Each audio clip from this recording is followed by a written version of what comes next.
Good evening. It's 9 o'clock at Sunday night. It's 9 at Sunday night. Good evening. I'm your host with Rufus Carpenter with co-host Coach Glenda Driver.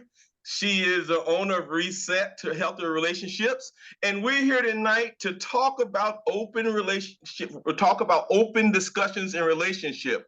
Tonight's topic is embracing life's turns and twists together, adopting as partners. What is going to be you and your partner down the road a bit? What is it going to look like? That's it. But before we start, let me tell you a little bit about our format.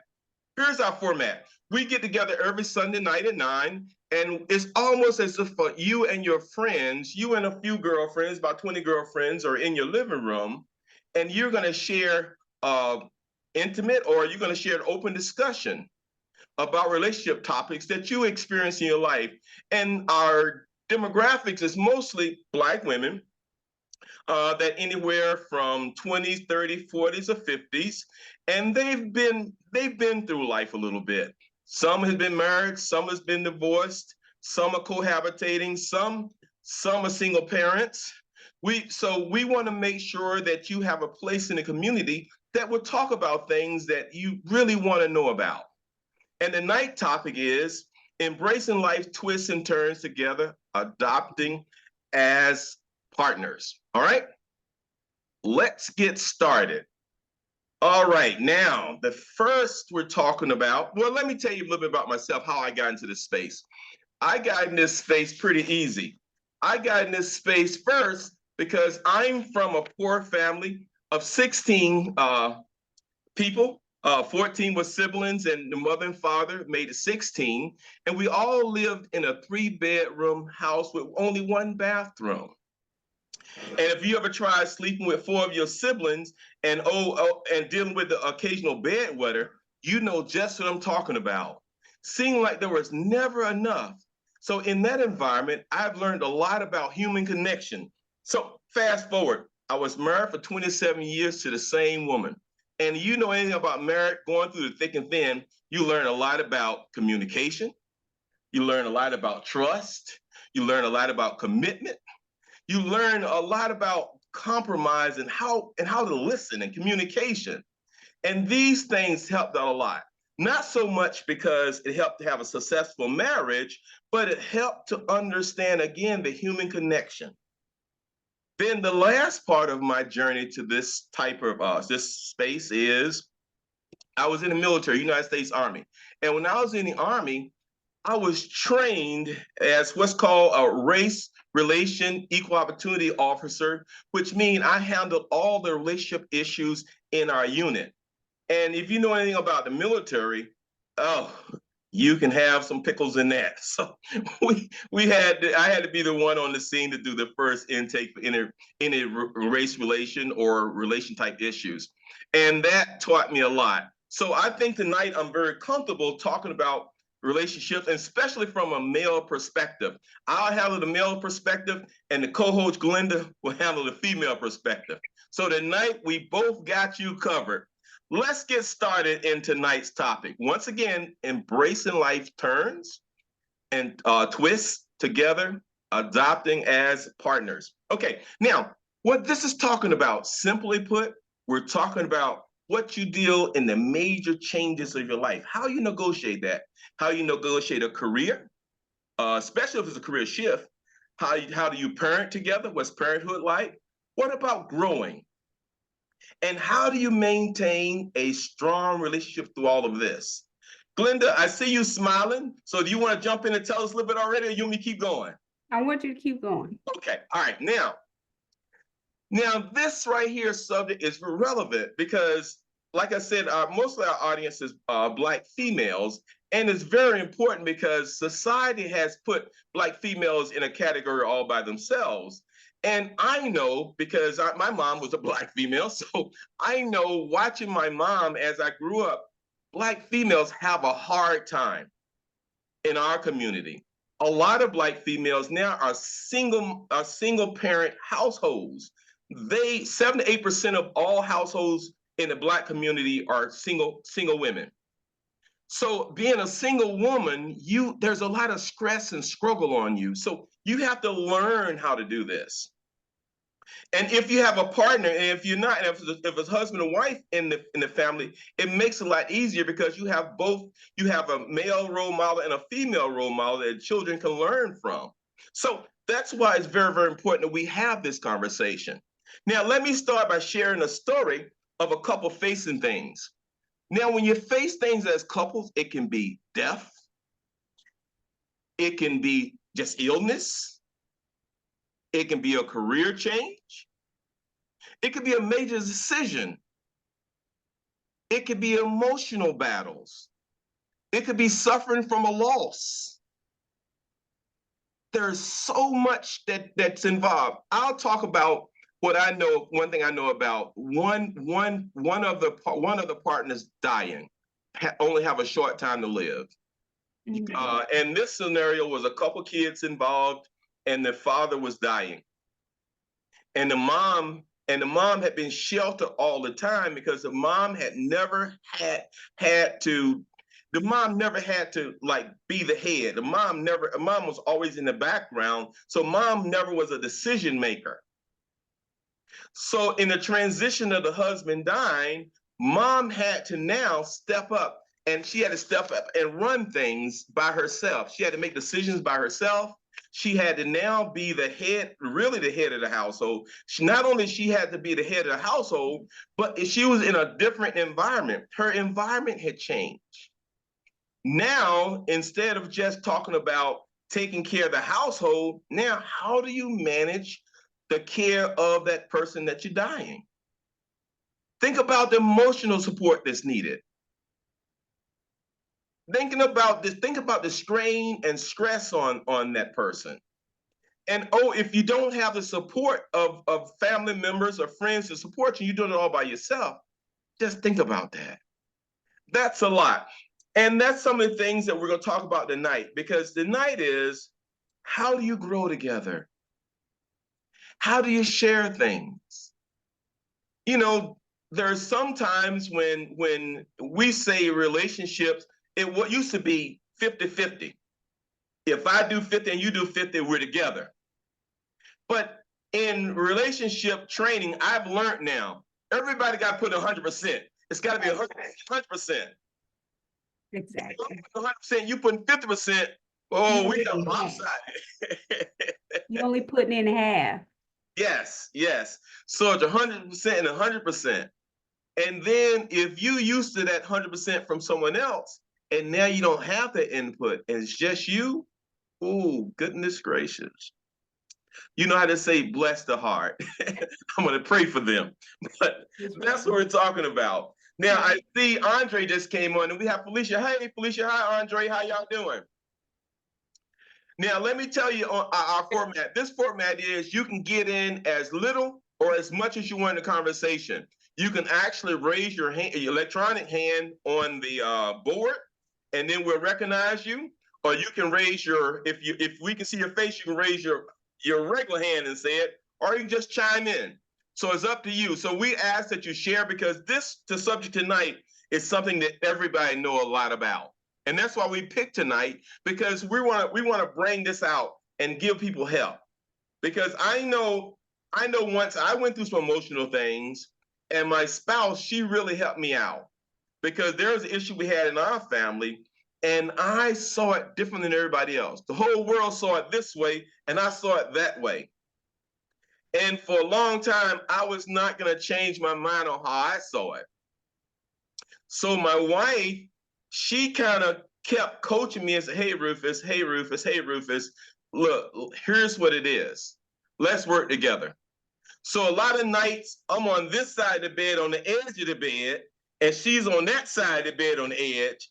And I can just imagine how much, I'm not gonna say hell I raised, but how difficult I was making it for our family, because I didn't see what everybody else saw. And being the odd man out and the breadwinner, I made my voice known. Because you see, I talk loud and I talk a lot. So it was heck for my wife and my kids, because I thought I was right. and they thought I was wrong. So I know a lot, and this may sound funny, but it's true. I know a lot of times when I was asleep, my wife would sit up in bed and look at me. And I know as she saw me sleep, I know she said, I wish I could just slap her out of that. I knew that. I knew that. But I was a big guy, so she left that alone. So hey, so that's why I want to talk about that. You got anything you want to share, Glenda, before I go any further? No, you keep going. You're talking a Okay. lot. You're very Okay. entertaining.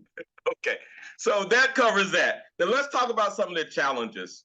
Let's talk about some of the challenges. Now, Andre, I know you have something for me. You want to unmute Andre and tell me some of the challenges of negotiating. Let's talk about careers first.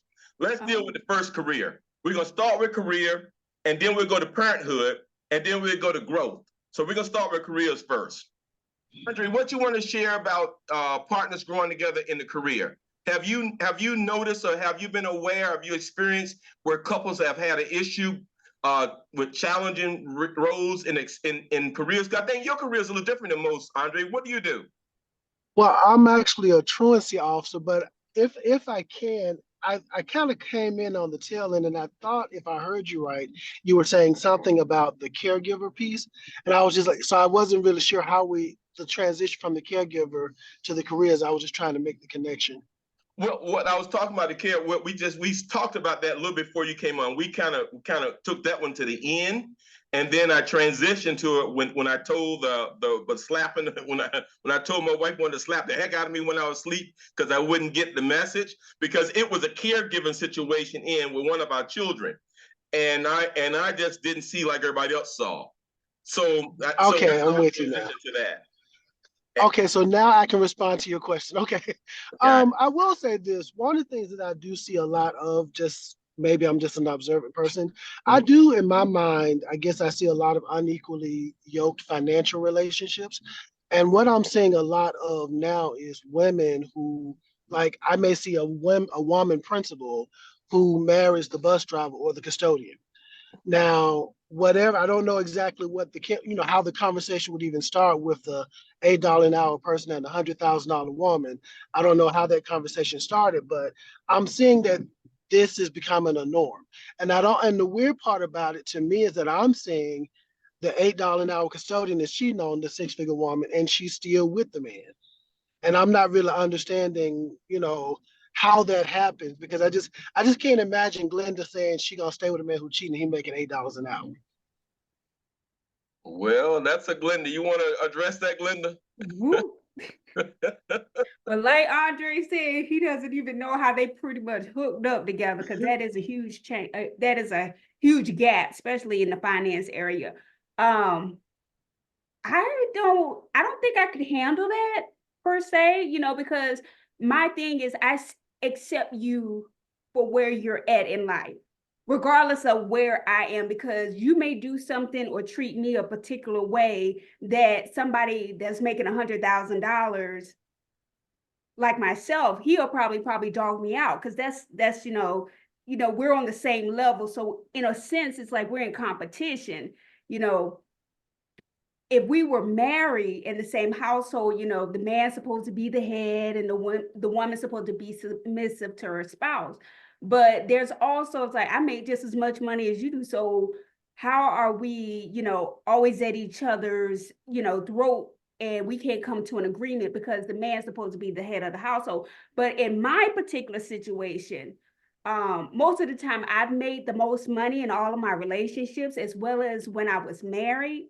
I never treated a man less than a man because of how much money he made. Because there was a long time ago, and when I say long, it was long.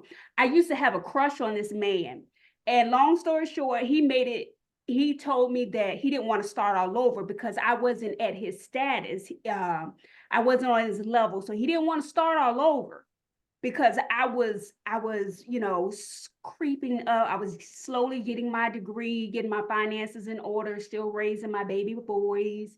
And he didn't want to date me but he still wanted to hang out with me and still talk to me. But I had a problem with that because I was like, well, really, if it's not going anywhere, why would I continue to invest time in you?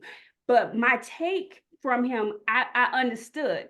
We're not on the same financial level, so we really can't comprehend. But if he was willing to accept me for who I was and what I had to offer outside of money, you know, we probably could have made it work. But since he looked at my status more so the individual that I am or was at that time, you know, you can motivate somebody to get a better job, to further their career from $8 to $50 an hour. You know, it really shouldn't matter, but I do get the whole thing about, you know, the $100,000 a year in comparison to the man making $8 an hour. But it's all in how you treat the person. I mean, I couldn't tolerate someone making less money than me cheating on me because I'd be like, well, what just happened here? I accepted you and you still found a reason to cheat. I really can't comprehend that on no type of level. That just lets me know that he didn't date me for me. He dated me for money because it had to be some type of security that he was looking for from me to be able to so-called carry him when he falls short. He didn't look at me as an individual. He didn't look at me as he wanted a long-term relationship. He looked at me as a sugar mama or, you know, money bags or someone to fall back on if his lights got turned off. So that's my take on that. You know, I don't have a problem with dating anybody that makes less than me because I do accept you for where you are and how you treat me. Now, you start treating me nasty and dirty, I'm gonna have to cut your little $8 your $8 an hour job stuff alone, okay? Because I know I can do better. There's someone out there better than, you know, there's somebody out there that could probably treat me better than how you're treating me. And that's just my take on it. You have anything to add, Felicia? I know she's muted. You know, it just, you know, a lot of that could be, you know, self-esteem issues, you know, I mean, it could be, you know, people choose, you know, it's a difficult situation because, you know, the pot for men and, you know, the situation, you know, Atlanta, and I don't know if this person is in Atlanta, you know, the dating pool in Atlanta, it has not been a great dating pool. So sometimes our choices are limited. And so sometimes we overlook things in relationships for different reasonings. You know, and her reasoning, she could be dealing with some low self-esteem. You know, she could be dealing with, you know, some other challenges than her, you know, just over time that she's been, you know, in relationships. And she may have just had a bad hand in relationships. So it could be a number of things that she, you know, chose to, you know, dummy down to or lower, you know, and it could be a confidence issue. I mean, so it could be a number of things that she could be dealing with if she chose a man that's made less money than she. And I think that's what I heard, that she made less money, that he made less money than she did. I believe that's. You know, so sometimes, you know, we don't always look. You know, sometimes finding someone equally yoked may not be always the answer. You know, I mean, you want to find someone who's going to be, you know, meet your needs. Equally yoked financially is not always the answer, because I was with someone years ago in California. We were both equally yoked, but basically, you know, we had different agendas, you know, and so, and just because you're equally yoked doesn't mean that a person's not going to not cheat on you, you know. So right. You can have everything that they're looking for, you know, but you know, maybe you know, it's a really tough call, you know. Maybe she felt like, you know, that he needed her, you know, that she can rely on him to, at that point in time, that she, you know, she wanted to be needed, you know. So when you find someone who's equally yoked, they really don't need you. I mean, you know, I mean, you want, you know, they don't, I mean, if they got the same things you got, what are they? I mean, what are they really bringing? You know, I mean, you really can survive without them. I mean, you don't need them. I mean, they don't need you. I mean, they're equally yoked. That you're equally yoked. I mean, I want someone to need me, and I want to need them. I don't want to always be the strong one. Right now, you know, in my situation, I'm doing the man, the woman. I'm caring for both roles. I'm single, but I'm doing everything. I want to need somebody. I don't want to do 100% all the time, you know. So I want to share that 100% with somebody. But you know, you suffer when you have to do everything, and then you try to find somebody and meet somebody. It's difficult to let that independency go, you know. So it's a difficult challenge when you meet somebody. So maybe she wanted someone to need her. You know, that's just my opinion. And I appreciate you guys. That was Andre. That was a great question, and Felicia and Glenda, you guys responded very well to it. So great question, great answer. As a relationship coach, our model is two people that want to be together can be together. And whether it's one making more than the other, if they want to be together, they can be together. And that's what we say in the relationship coaching industry. Now, you guys covered a lot. When Andre covered about the unequal yoke, about the financial piece, that happens a lot, especially this day and time.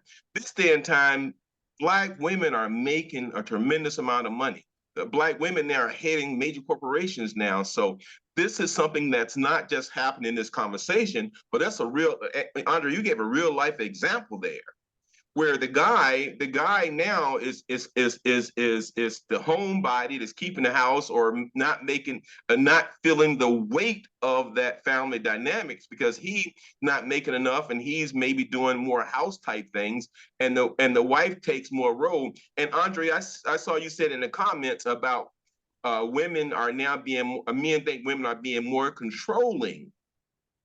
And sometimes I can see where men would say that.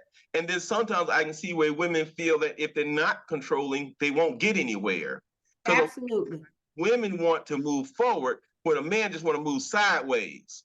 Or Right. a man just want to move sideways, and a woman want to move straight up and down. She want to get to the top, get to that bag quicker. Where a guy, hey, women are looking for resolution. Correct. There you go. You want to talk more about it? Go ahead. No. Okay. Yeah. So that happens a lot. So I'm glad you guys said that. When that happens in a relationship, communication is the biggest answer there. You have to communicate, whether it's the guy communicating, the man communicating to the woman, or the woman communicating to the man, or if it's same sex, the dominant partner communicate to the less dominant partner. However the dynamics of the relationship is, you have to communicate, and you got to give the other one support. For instance, and guys, I'm just keeping it neutral here, because sometimes if the guy cheat, do you throw the baby out with the bathwater? If they cheat, and as a good guy, and I'm not saying cheating is good. I'm not saying cheating is right. That's not what I'm saying. But what I'm saying is, if you marry, a lot of people still believe unconditional love. And I know my wife, if she would have saw me, if she didn't give me a chance to mature and grow up, we would have been broke up. That 27 years would have been maybe 3 years or a year and a half. But she was mature enough to let me mature. But it still ended in divorce, Mr. Carpenter. 27 years, Glenda? Yeah. Okay, 27 years. 27 years. Now, I'm just saying, 27 years. That's a whole lot of time, and it still ended up in the divorce. Okay, correct. But if you ask me, did I have a great marriage? I'm going to say yes. If you ask her, did she have a great marriage? She's going to say yes. Oh, okay. Yeah, we both say yes. If you ask her, does she still love me? She's going to say yes. You ask me, that I still love her? I'm going to say yes. Because when you stay together that long and nobody killed each other, nobody went to jail, something has to happen. You blend. But that's not what the night is about. But right. The night is about working with your partners. In partners, you got to be active listening, and you got to give that emotional support. Sure. And it's not one and done. It's not one and done. When I say not one and done, you make mistakes. We're all human. We make mistakes. And if you love someone unconditional and there's a way forward, whether it's going to a counselor, whether it's going to a therapist, or whether it's going to your mother, father, a friend, or coach, whatever it is, I just need to let you know there's strategies for support. How do you support that mate? How do you support that partner? How do you support that person that fall a little short here? In all relationships, there's no marriage or relationship that's perfect. There's none. Correct. Even the best relationships you see have the up and down, ebb and flow. Good relationships corrode on time if you don't put in the work. And the work sometimes is you got to carry your partner. I know we're Black. I'm Black. You're Black. I know all you seen that picture in most Black living rooms or kitchen or house where they see the footprint in the sand and God's carrying somebody and the guys look back and say, I see 2 feet print and only see 1 footprint. And the Lord says, that's when I carried you. That's a relationship. That's whether it's a marriage or whether it's a relationship or cohabitating. That's how it works. There's sometimes you have to carry your partner. You got to get them over to the finish line. All right, let's move right along because we can talk about that part all night. And I don't want to lose the time just there. The next part of this journey is the journey to parenthood. The journey to parenthood. Now, you want to struggle in a relationship? Have some children. And especially if you're not prepared to have the children. I'm saying like this. It was a food, oops. Who want to have that? Glenda, talk to me about children. Talk about the oopses. Tell me about the oopses, Glenda. Well, neither one of mine were oopses. They were all planned. Okay, but can you imagine if you look up and say, oops, and you and your wife, you and your husband, that y'all have made a plan that we're going to have our first 5 years of marriage, we're going to travel, we're going to see the world, we're going to enjoy each other, we're going to love on each other, we're going to get this, we're going to get a house, we're going to get our cars, we're going to get our summer homes, whatever. And oops. Your whole plan changes. Felicia, you want to address that? I don't know you, Felicia, but you want to talk about that? You seen that happen anywhere, Felicia? I have. I don't have any children. So I've never married and no children. But so I do understand how oops can happen. And it is a balance. It is a balance. And it does take planning. So if it, my mother had an oops baby at the age of 40. And so my sister was an oops baby. And so I have seen that, and it does take planning. And so it does take planning and balancing. And but yeah, I can relate to it, but I don't have the experience on it. I have an oops dog that I have an oops dog that I shouldn't have bought. Glad you mentioned that, because now dogs, I was driving today and I pulled in and get some gas, and it was a Buc-ee's. I pulled the gas and they're building a doggy spa. Oh, a doggy spa where you can go wash your dog. I thought about it now. A lot of women get these little lap dogs, or men sometimes get the lap dogs, and they treat them like children. They're like another member of their family. That's her. They're being taken care of just like family. It's not where it's a dog, it's another member of the family. It is. Sleep with you, eat with you, walk with you, go with you, travel with you. And matter of fact, they get more attention than some of their spouses or some of their significant others. Yeah, that would be. And say, I don't know nothing about Felicia. I'm not picking on you. I don't know nothing about you. But I can't disagree with you on that. But what I'm saying, I can agree with that. And you know what? Here's the thing. And when they go somewhere, they got support. And the same thing, a child. You got to have a support. You got to have a support system. Even when you're a dog, you got to have a support system. Because if something comes up and a dog can't go, you got to have somebody that's going to take your dog. A puppy sitter. Yes, you got to have that person, because you don't have the person, you're not going. Period. You got to have that support. And you don't want to put them in the kennel, because when they come out of the kennel, they have that cough. and it gets sick. So you Right. can't afford to have that because now you got to treat. So it's the same thing. So you're right, it's the same thing. And when you have children, both parents, the mother and the father, have to be involved. There's something you got to do together. You got to partner that parenthood together. It's not a one-sided deal. Yeah, I know that for myself when I was raising my boys, and I think my marriage was on the rocks from the beginning, because even when we started having the children, I mean, early on in the marriage, we was never on the same page. I mean, no matter how much he communicated with me, how much I communicated with him about how we wanted our sons to be brought up, we would never be on the same page. And then when we were, if you know a little bit about my story, out of an 8-year marriage, we separated like 7 to 8 times out of that 8-year period. So, when he was in the home, there was confusion. And then, when he wasn't there, it was even more confusion because the kids were so confused. Daddy's here, daddy's not, mommy's here. They didn't know what was going on. So being on the same page as parents, whether you live together or don't live together, if there's a custody agreement involved or not, being on the same page when you're raising children is always, I cannot stress, it is always important, because these little ones, they grow up to be big ones. And trust me, if we don't set an example for them early on, they're just gonna, they're going off of what they saw. They're going off of what they heard from their parents growing up. They can, if you and your spouse or your significant other is always arguing and being combative towards one another, that's how their relationships are going to be in the future. I mean, some don't, but most do.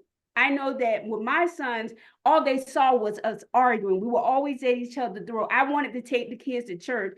My ex-husband was like, it's always church. It was just too much for him. But I wanted my sons to be structured, and I wanted them to have a chance out there in the real world, because they were men and they were Black. They already was born with 2 negatives when they were born. So I already knew they already had the world against them, because they was going to be prejudged because they were Black men. So it was always a constant battle. And at the end of the day, I have 2 healthy sons. They're in their, mid and late 30s. And, but I believe that they're still struggling because of the past, because me and their father was never on the same page. So they have some unresolved issues where I have been delivered because I let all that stuff go, but they're still dealing with it because there was no real resolution, because they're still holding on to the past when they should have let go and just, move forward. But it's hard to grow and go to the next level when you're holding on to something from the past. And then when you don't want to accept, your parents or somebody older and wiser than you giving you constructive criticism and giving you guidance and counseling, that makes it even more difficult, because even though you are grown, you're still a child. And I have a few more years on you than you have on me. So I might know a little bit something. I might know a little bit more than you do.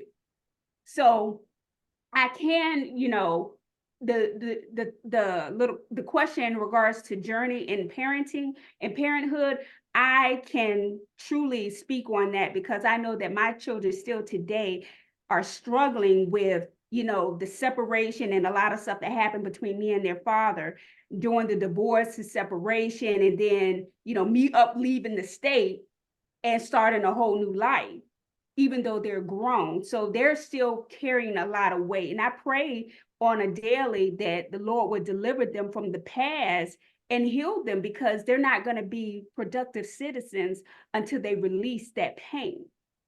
And I'm glad you mentioned that, because that's why things like this, formats like this, is so important, that we can talk out some of this stuff and get it said. Because sometimes when you hear yourself say some of your own issues, that starts the healing right there, because you get to forgive yourself and you get to forgive those others that were not doing what they should be doing. And that's why this night's topic, embracing life's twists and turns together, adapting as partners, really make a difference.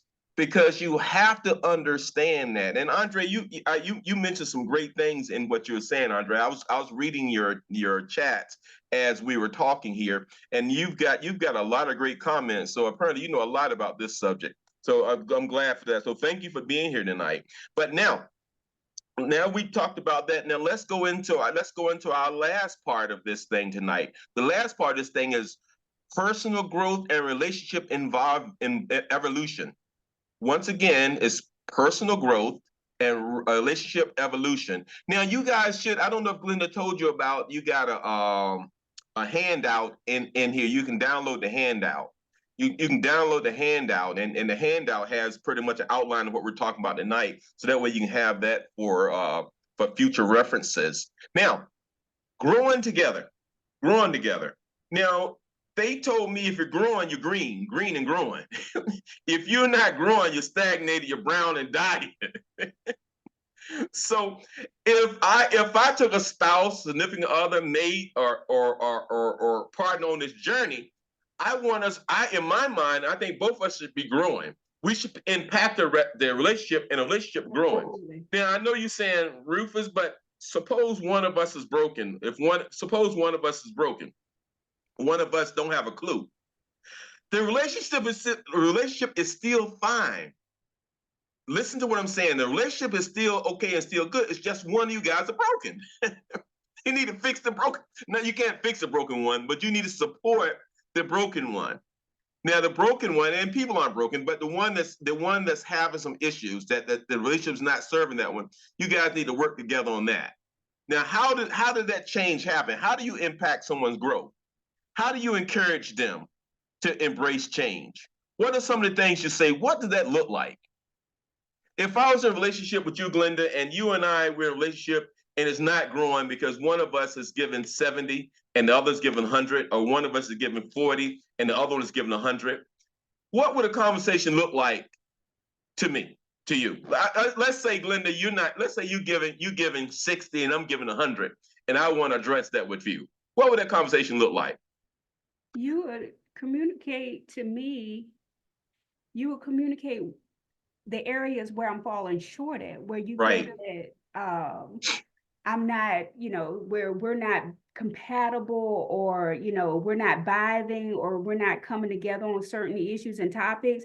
But I would think that you would want to communicate with me first prior to you just spazzing out on me, because Yes. it could be something that I can improve on my own, or if it's something that you think that would, you would want me to do to better our relationship, is something that you could support me in and help me get to that level.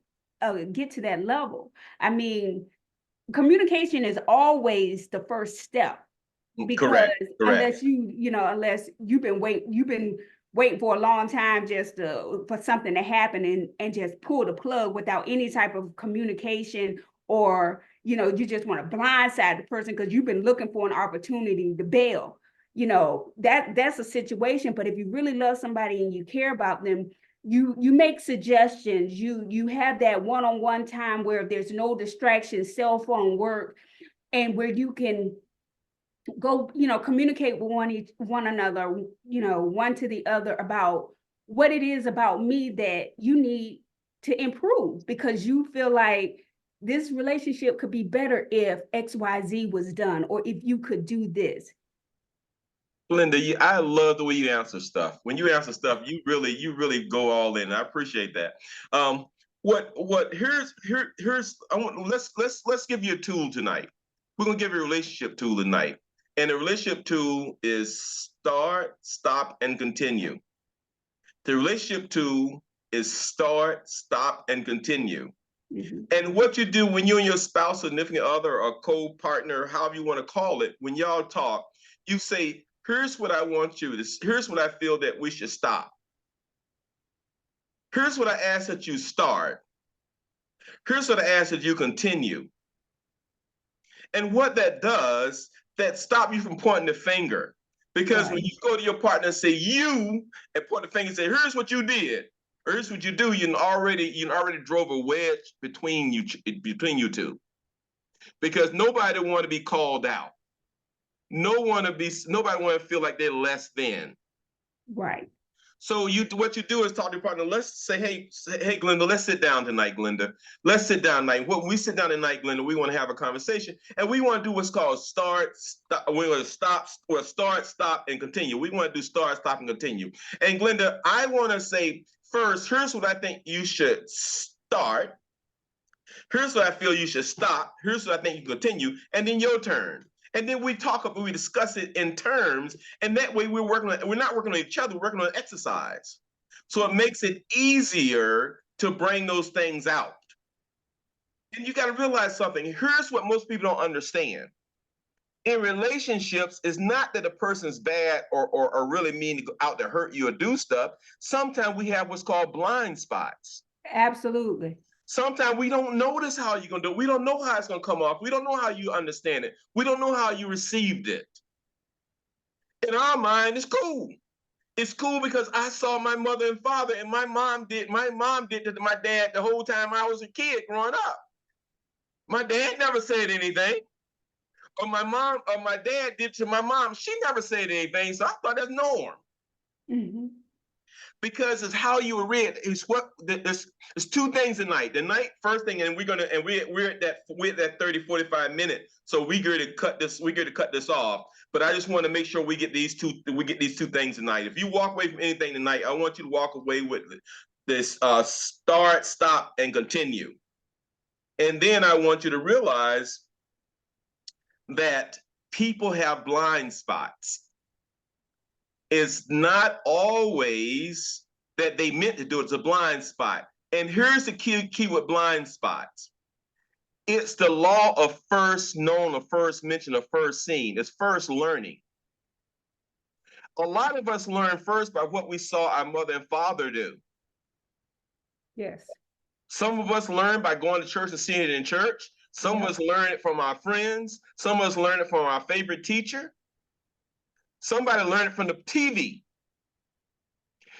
But it's the first mission of first learn or first something. It's your first, how do you first learn that thing?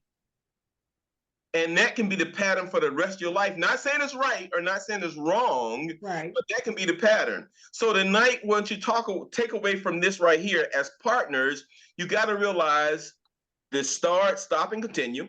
You got to realize that sometimes your partner have blind spots. So you got to coach, train, teach them, and have some patience with them, have what we call grace. And then it's a law of first knowledge, of first learning, of first mention. Where do you get your knowledge from? And your knowledge from your mother and father, and your father every Friday night, your father slapped the heck out your mom, and you on your father's legs like little rag dogs trying to stop him from beating your mama up. So you think it's cool to beat your wife. You gotta kind of put this stuff in perspective. All right. We're gonna wrap this up. We've got at this time we want to start wrapping this to bring this home. So tonight we talked about embracing life twists, turns together, and adopting as partners. What this saying is that how you come together and grow together. We talked about doing it for life changes, from everything from sickness to death. We talked about career shifts, and Andre even brought up a great point with saying that the wife can make $100,000 and the guy could be an $8 bus driver, and sometimes that creates friction, and Glenda took a moment to bring that and flesh it out for us a little bit. Then we talked about parenthood. We talked about having kids, and we talked about having planned kids, and we talked about some oopses. We talked about that. Then we talked about how now the extension of the kids are the dogs now, how people now are so attached to their pets, their animals, that they're children to them instead of animals or pets. And they treat them the same way, and they get the same treatment as a child, which is great. I think it's beautiful. We talked about that. Then we just ended with just talking about personal growth and evolution, relationship evolution, going to the next level. Because relationships comes in cycles. When you first meet somebody, it's blitz. Oh man, I just love him. I just love him. And then you have a little what's called a storming stage where you find out, oh hell, I ain't know she was like that. I ain't know he was like that. Oh Jesus, what did I sign up for? And right. Then you go to the norming stage. Well, okay, I can deal with it. Not that bad. Okay, we straight. Then you go to that stable stage where saying, okay, we can do this. And then you go to that blitz stage where, man, you my boo, I love you. We're gonna be together forever. And that's the way relationships. That's the evolution of relationships. So we got that. Now, so we want to make sure you got all that. We encourage you to continue to learn on this subject because you want to grow. And if you got a partner, you want to know what it is to have a partner. Okay. Anything you want to add, Glenda, before we start bringing this home? Actually, I mean, I just want to encourage you guys to join our Facebook page as well as, I did put the handout for tonight in the chat. So if you would like to, go back over it, study it, review it, see how you can apply it to your everyday life, your relationship, please don't hesitate to download it and save it to your files. But I have really enjoyed tonight, and I am looking forward to seeing you guys next week. The conversation and the topic was awesome as always. I really have been looking forward to Sunday night at 9 because I even though I'm Coach Glenda, when I hear different people's perspective and their opinions and their feedback on our topics, it also helps me get a different perspective of, how the situations affect them as well. And it makes for a better discussion for our 30 to 45 minutes to an hour conversation. So I really do thank everyone for joining tonight. And Mr. Carpenter, it is back in your hands. Okay, thank you very much. Now, Glenda, do me a favor. Can you put in our email information in the chat so they can get it? And the reason why I want that in there, if you feel that some subjects that you want us to tackle or your comments on tonight's subject, email us so we can have that, because we're growing. It's about 10 people that's following us right now, and we're doing this we haven't done any advertisement outside and texting people to do this yet. So we're going to grow. Starting next week, we're going to start advertising this to the public, and then we're going to grow it a little bit. But we've got 10 people that pretty much come on and on every week. So we appreciate you guys for doing that. I think this is the first time seeing you, Felicia. So thank you for being on board tonight. You were a great help. Your comments really made a difference, because when you comment, you never know who you affect. Who's listening that having the same issues or the same concerns that you have. So I'm glad you came on board and said something. I appreciate that. And Andre, you're a joy, man. I'm just glad to have you here, because now you got to now where you're a solid voice, and I appreciate you for that. Now, also, hopefully by Wednesday, we're going to have the Facebook page up, not the Facebook, the YouTube up. So everything we do on Sunday night will go on to the YouTube on Wednesday. And hopefully this Wednesday, we're going to have it up, but we're not going to post the YouTube channel until next Sunday, because that give us a week to make sure that we got it right. So by Wednesday, we should have our YouTube channel up, and then the YouTube channel with everything we have on Sunday night, you'll be able to see it live on YouTube Wednesday. So we're going to do that. So what we wanted to do was work out all the bugs first and get it where it's comfortable, get it where you're comfortable, we're comfortable, and then we're going to open it to the public. So right now, we appreciate you. You guys were like the beta test. You help us get to where we need to go. So we really appreciate that. You gave us a chance to work some of the bugs out, and I love you for that. All right, anything you want to put out, Andre, before we go? Anything you want to say? I have truly enjoyed the conversation. Awesome. Felicia, you don't have to speak, but if you want to say something, you can. If you don't, we'll understand. I appreciate you all inviting me. I didn't know Glenda had this platform, so I told her that I'll plan on inviting some more people the next time. So awesome. You're always welcome. And tell the people they can get on as much or little as they want. They can have the mics on or off, or they can show themselves. It's up to them. We're not forcing anybody to do anything no more than they want to do. This is a fun format. The format is there's 20 women in someone's living room, and you guys just having a conversation. Now, I know I'm not a woman and Andre's not a woman, but we're part of it. But the biggest part of the people that listen to us are females. So that's why we cater to that more. But Andre and I'm glad he's there so we can give the male perspective, because sometimes when the women talk to themselves, they be saying, I wonder what a man would say in a situation like that. Absolutely. Yeah, that's my job, and that's Andre gonna help me with that. So I appreciate you. Okay, I appreciate you. Until next week. See you next week. Thank you, everybody. Again, thanks for being a part of the night's broadcast, and we really appreciate you very much. All right, good night. Good night. So long.